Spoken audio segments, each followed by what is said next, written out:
현대건설에 입사했죠. 입사해서 이제 중동에 나가게 됐는데 비자가 나와요. 신원조에 걸려서 비자 안 나왔습니다. 예. 그때 이제 이 젊은 이명박이 이 청와대에다가 탄원서를 쓰잖아요.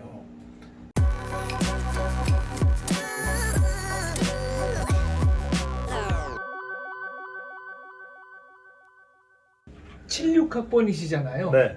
그러면은 대학 4년 내내 유신 말기 정치적 격동기에 이제 네. 학교를 다니신 건데, 그렇습니다. 아까 박정희 말씀을 하셔서 여쭤봅니다. 박정희 대통령은 어떤 인물이라고 평가하십니까?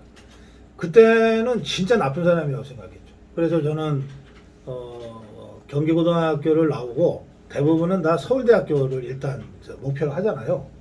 근데 저는 처음부터 서울대학교는 관심이 없었습니다. 왜 그렇습니까? 데모를 안 해서. 아, 예. 그래서 저는 박정희 유신 독재 체제에 맞서서 제일 데모를 잘하는 대학교 학과가 어디냐 이거 찾았습니다. 그래서 발견한 게 고려대학교 정예과였어요. 굉장히 독특한 선택 이유네요. 예, 딱 그거 하나가 제가 고대 정예과를 선택한 이유고, 네. 그래서 저 혼자 조용히 간 게 아니라 저하고 가까운 친구들을 선동을 했습니다. 야, 사내 새끼가 말이야, 이 시대에 데모를 해야지 무슨 판검사가 뭐야 임마, 야 고대 정예과로 가서 데모하자. 그래서 경기 개교일에 가장 많은 4명이 동시에 고대 정예과로 시험을 보러 갔습니다. 그분들도 다 지금 정치권에 계신 거예요? 아닙니다. 이 경기고 72회 얘기를 살짝 하고 넘어가자면은 시험으로 경기고 들어갔던 마지막 횟수고, 네, 황교안 전 총리가 72회. 뭐 그렇습니다. 예, 70위에는 저보다 잘난 사람들이 아주 많아가지고. 어떤 분들이 계시죠? 몇 분만 좀 소개해 주십시오. 이게 보통 여러분들이 아는 사람들은 되게 못난 사람들이고요. 네. 예, 제가 제일 그렇습니다. 저를 좀 아시잖아요. 네. 그러니까 제일 못난 저를 아시는 거고, 뭐 황교안도 제가 보기에 좀 못났고, 이종거리도 못났고, 노회찬이는 더 못났습니다. 이런 못난 사람들이 72에 제일 못난 쪽이고, 잘난 사람들은 이 대한민국을 지키느라고 진짜 안 보이는 데서 다 열심히도 하고 있어요. 근데 그때 또 4명이 한꺼번에 고대 정예과를 갔어요. 시험을 봤습니다. 네, 시험을 봤는데 그렇게 해서 그 대학을 가서 애초에 그 목표대로 데모를 열심히 했습니다. 근데 이제 그때는 그랬는데, 지금 생각해 보면 보통 우리가 박정희 대통령 07 과3 그러잖아요. 그냥 편하게. 네. 그때 이제 과3에 해당되는 게 유신 체제와 권위주의 통치죠. 그 권위주의 통치에 저항하느라고 뭣도 모르는 어린 나이에 어쨌든 그렇게 데모를 하고 다녔습니다. 저는 뭐 당시 이 박정희 권위주의 체제에 대한 저항을 한 민주화 운동은 저는 지금도 젊은 시절 제대로 했다 이렇게 좀 개인적으로 생각해요. 그런데 이제 정치학자로서 한국 현대사를 뭐 한 30년 공부를 한 셈이죠. 지금은 공부 그만둔 지 꽤 오래됩니다만, 그러면서는 제가 학교 다닐 때 미처 생각하지 못했던 더 많은 생각들을 하게 됐어요. 이제 예를 들어 이런 겁니다. 우리가 흔히 권위주의 체제라고 얘기하지만 이제 학문적으로는 이걸 일종의 코퍼레티즘 체제라고 얘기하거든요. 네. 조합주의 체제 또는 동원주의 체제, 모빌라이제이션 레짐이라고 얘기하는데, 그러니까 국민을 동원하는 거예요. 하나의 목표를 향해서. 또 국민을 여러 가지 형태로 조합 관리하는 거예요. 조합적 수준으로. 이제 그런 뜻인데, 이 동원 체제와 조합 체제는 크게 두 가지 유형으로 나눠집니다. 하나는 인클루시브한 코퍼레티즘이 있어요. 어쨌든 많은 사람들을 융합시켜내고 네. 체제 내화시켜내면서 조합주의적 통치를 한다는 거예요. 반대는 익스클루시브죠. 배제. 웬만하면 마음에 안 드는 사람들은 다 배제해버리고 지 마음에 드는 사람들하고만 뭘 하려고 하는 게 익스클루시브 코퍼레티즘이에요. 모빌라이제이션도 마찬가지입니다. 자기 말 잘 듣는 사람만 모빌라이제이션 하는 인클루시브 모빌라이제이션 레짐이 있고, 자기 말 안 듣는 익스클루시브한 게 있고, 자기 말을 안 듣는 사람들까지도 최대한 설득해서 동원 체제로 편입시키려고 하는 인클루시브 모빌라이제이션 레짐이 있어요. 그럼 박정희 대통령은 그 성정이 그랬던 것 같아요. 성정이 인클루시브 코퍼레티즘, 인클루시브 모빌라이제이션 레짐에 맞는 성정을 갖고 있었던 것 같아요. 가능한 한 한 사람이라도 더 더 데리고 가자. 참여시키겠다. 저는 그거는 이해가 돼요. 네.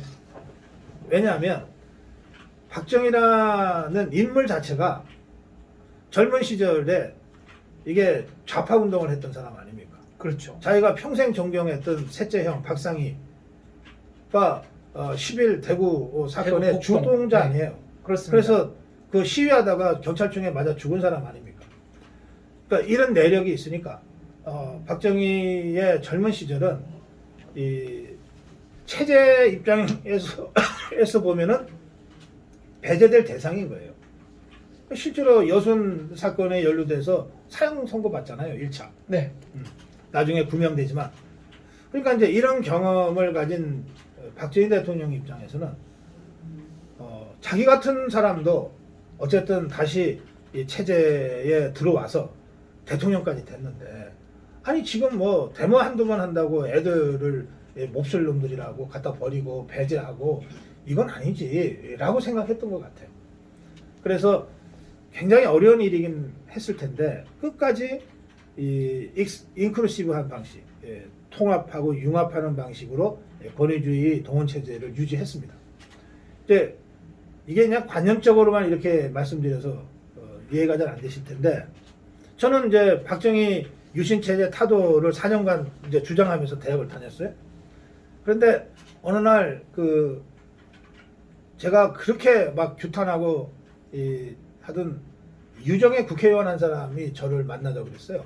유정에는 대통령이 임명하는 비례대표 네. 3분의 1. 유신정우회. 네, 그렇습니다. 그러니까 제가 제일 증오하던 집단이죠. 거기에 있는 그 국회의원 재선 의원 한 사람이 하여튼 저를 보자 그랬어요. 그래서 저는 이제 안 만나면 도망가는 것 같아가지고 만났어요. 그랬더니 이제 이분이 고향 선배인 거예요. 제가 본 적이 김해거든요. 네. 그분의 그 고향이 김해예요. 그래서 그 인연 하나를 가지고 생면부지에 정말 그 치기 어린 이 젊은 20살짜리 고성국이를 보자고 한 거예요. 그래가지고 야, 너 왜 그러냐? 뭐가 문제냐? 네가 제기하는 문제는 뭐냐? 나는 이런 사람이고 고향 선배다. 얘기 좀 하자. 그래서 전 처음엔 대화를 거부했죠. 아니 그런 독재의 그 하수인하고 내가 대화할 이유가 말 섞을 뭐냐? 이유가 없다. 말 섞을 이유가 없다.